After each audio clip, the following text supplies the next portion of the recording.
السلام عليكم ورحمة الله تعالى وبركاته إخواني وأخواتي، لكن قبل بداية الفيديو لا تنسوا الصلاة والسلام على رسول الله عليه أفضل الصلاة والسلام.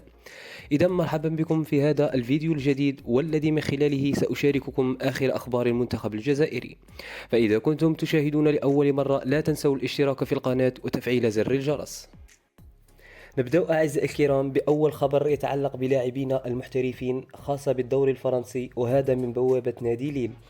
آدم الناس حيث تعرض لإصابة في الآونة الأخيرة، وقد كشف رسميا عن المدة التي سيتغيب عنها عن الميادين، واحتمال كبير أعزائي المشاهدين أنه سيضيع تربص شهر مارس مع المنتخب الجزائري.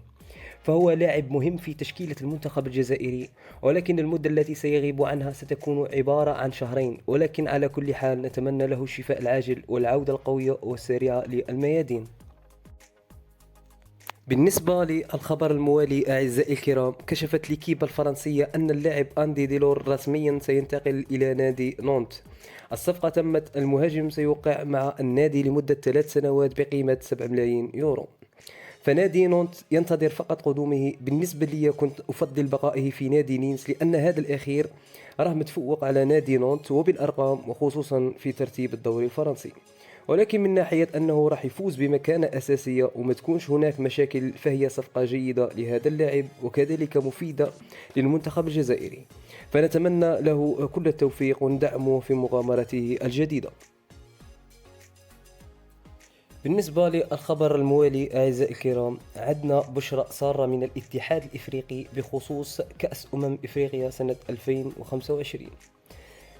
احنا كجزائر وكمنتخب جزائري وحتى كجماهير جزائرية ماذا بينا نحتضن كأس إفريقيا هنا في الجزائر لسنة 2025، بعدما أنه تم منح فرصة للعديد من الدول الإفريقية باهي ترشحوا للفوز ببطاقة التنظيم الخاص بالبطولة الإفريقية.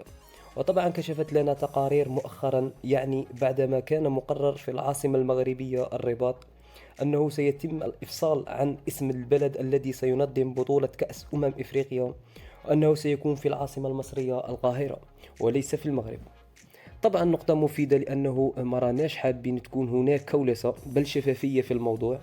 كما يجب أن نشكر المعلق حفيظ دراجي الذي تكلم عن الكولسة مؤخرا.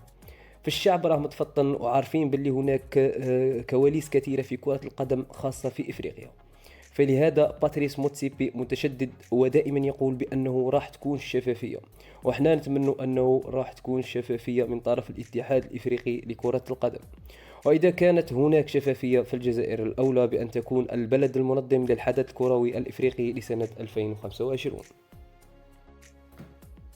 أما بالنسبة للخبر الموالي والأخير أعزائي المشاهدين، رياض محرز وإيرلينغ هالاند عملوا جلسة فيديو للموقع الرسمي لمانشستر سيتي، حيث تم طرح عليهم سؤال من بين الأسئلة المطروحة، وهو إذا كان بإمكانك أخذ شيء واحد من زملائك ماذا سيكون؟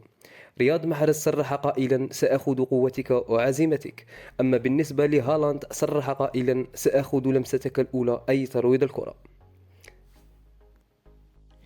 كان هذا فيديو اليوم، أعطونا رأيكم في التعليقات، ودمتم في رعاية الله وحفظه، والسلام عليكم ورحمة الله تعالى وبركاته. سلام. السلام عليكم. الرجاء الاشتراك في القناة وتفعيل زر الجرس ليصلكم كل ما هو جديد.